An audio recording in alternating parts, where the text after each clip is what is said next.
Hi everyone, Spider-Man 1991 here, and it's time for another DVD review where I am reviewing Batman: The Dark Knight Returns Part 1.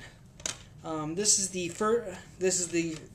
first of two animated movies that are based around the four-issue miniseries written by Frank Miller, known as The Dark Knight Returns. This is a very popular Batman story arc, and I do like it a lot.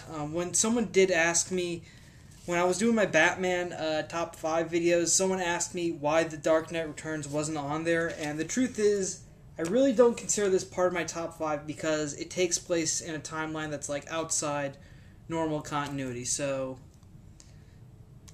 that's my thing with it. But it's still a great Batman story arc, and a lot of elements of this series went into The Dark Knight Returns. The Dark Knight Rises, sorry.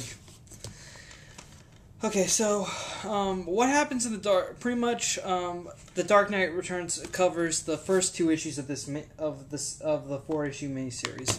What happens is it takes place about 10 years after Batman's retirement. Bruce Wayne's old, he's pretty much something of a recluse, and he still sometimes has a drink with Commissioner Gordon, and Commissioner Gordon is aware of his double identity now. And also Jason Todd died. Although I think it's questionable what the reason why they say that the reason Batman retired was after the death of Jason Todd, but I think it may have been sometime after that, like for a few months, like maybe I think a few years after Jason's death, Batman just decided, that's it, I'm out, and pretty much while he's been retired, there's this new gang of criminals called the Mutants that's been sort of causing a lot of crime, increasing the crime in the city and starting to take over. And so Batman, one night after seeing a bunch of these news reports saying the mutants are like kidnapping people and killing people, he just says enough and gets back in the game. And also, not only does Batman return, but so does Two-Face. Shortly after, I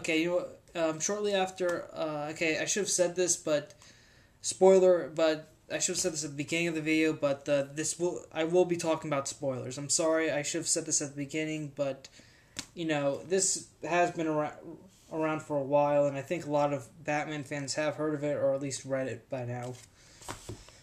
But whatever, but I'm still saying that there will be spoilers. So Harvey Dent comes back, and he's had reconstructive surgery so that now the Two-Face scarred section of his face is now completely aligned with his normal face, so he looks relatively normal. And also he's gone through therapy, and his psychiatrist says that he's fully cured too, and that he's just Harvey Dent now. There's no Two-Face. But shortly after that, someone claiming to be Two-Face comes back into action and threatens to blow up 2 towers in Gotham City in exchange for about $22 million. Well, it was 22 in this movie, but it's only $5 million in here. And I do like how Two-Face explains it in this one why it's not usually 2, because he says, I would have asked for $2 million, but I have expenses to pay. But then Batman discovers that it is Harvey Dent, and that Harvey wasn't exactly as mentally cured as physically, because he still thinks that he thinks that his entire face is scarred, and that while mentally his dark side's been consumed, while physically he still looks like Harvey Dent. But Harvey thinks that his entire face is scarred because he still can't believe that he's actually healed. So, it just pushed him back into crime. And later, Batman deals with the mutants by at first trying to take on the mutant head on, the leader of the mutants head on, but that goes wrong, and he's nearly beaten to death, if not for the intervention of the new Robin, who's known as Carrie Kelly.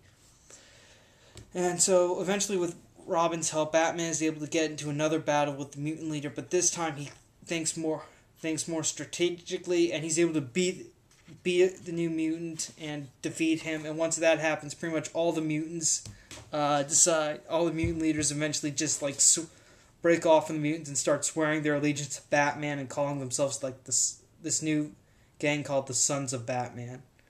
Oh yeah, and also Commissioner Gordon retires and he's replaced by Captain Ellen Yindel, who unlike Jim Gordon is very anti-Batman. And Batman's return does spark a lot of questionable opinions in Gotham City. Some citizens are like, "All right, Batman's back. This is great," while other people are just like he's a vigilante. He's causing a ton of horrible actions. He's no better than the criminals he fights. And yeah, and pretty much part 2 is going to cover the return of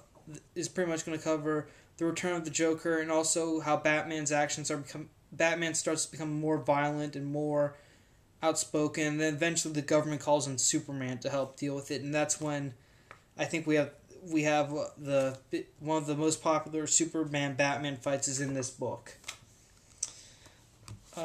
Yeah, but back to the movie though, the adaptation here, I would say that they did a good job adapting the first half of this. I did like how they handled the. Shortly after I saw it, I went back and I checked everything. Well, I mean, before the movie came out, I did read the first half of the graphic novel again, just because, well, I kind of had an idea where it would end. Like, I mean, I heard it was 2 parts, so I figured, okay, obviously they're going to end it after 2 issues. So, and I was right. It pretty much covers Two-Face coming back and Batman fighting the mutant leader. But anyways, the movie was great. For Batman, he's voiced by Peter Weller, who you may remember from RoboCop, and he does an amazing job as an older Batman. Just his voice is very deep and it's very intimidating. Just like, wow, this is definitely what Batman would sound like when he's older. Also, I did like how they handled the return of the Joker a lot. Like the Joker coming back a lot better than the way they sort of did in the graphic novel. Was that in the movie, the Joker is sort of observing the news of Batman, but he's not really responding to it. Hell, he hasn't, apparently, according to his doctors, he's been in some sort of catatonic state for, like, years now, and he hasn't, like, said anything or really done anything. Just, he's been sort of like a trance. But then, at the end and again, big spoiler here from the movie, but at the end of the movie, Joker hears more after Batman defeats the mutant leader, and now he has all these followers.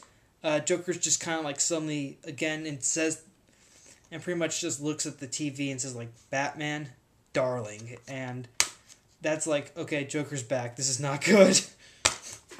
I mean, it really says something about the relationship that Batman can't exist without the Joker, and the Joker can't exist without Batman, because I mean, I'm pretty sure that Joker pretty much went to his whole catatonic state trance once Batman retired. Because I think after that, Joker's just like, okay, what the hell do I do now? And that's what happened.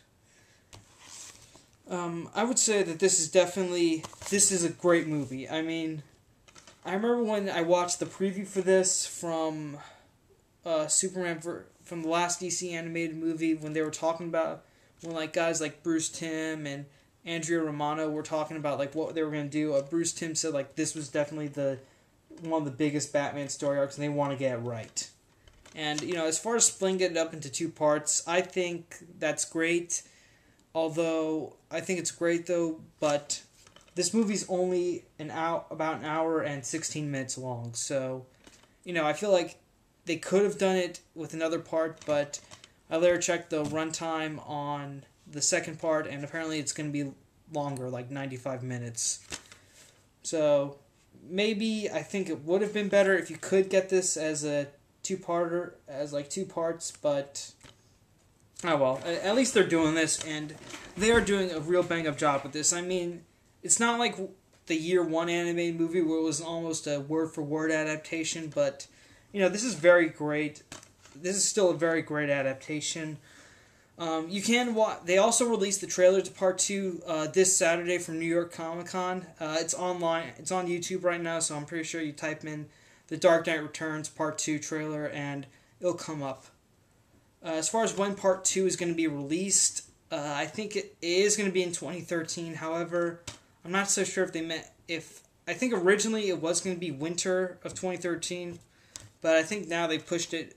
They pulled it up to spring. I think. I don't know where exactly I heard that, but I hope they release it in the spring because I think that might be a little too long, waiting a whole year for it. They're pretty much just using most of the same voice actors from Part 1 for Part 2, like for Bruce Wayne, Carrie Kelly, Joker, and Jim Gordon. You know. Okay, overall, I would say Batman: The Dark Knight Returns is definitely is starting to become one of my new favorite DC animated movies. And also, again, I didn't include this in my top 5, but this is still an awesome graphic novel. Either one, whichever one you want to see this story, either by print or by animation, it's a win-win. Okay, so. And as far as waiting, if you think that you might want to wait till Part 2 comes out, hoping to get like a two package, like both parts together, I would say just get Part 1 now, because I think if you wait too long to see the whole movie, it could drive you insane. So I'd say quench your thirst with Part 1, see how you like it, although you probably will. But if you don't, shame on you. Until deciding whether or not to get part 2 or not. But again, like I said, this is awesome. I would highly recommend it to people, especially if you enjoyed the miniseries, because you'll love the movie. All right, well, that's it for my review. Thank you for watching. Thank you for subscribing. Spider-Man 1981 saying see you later.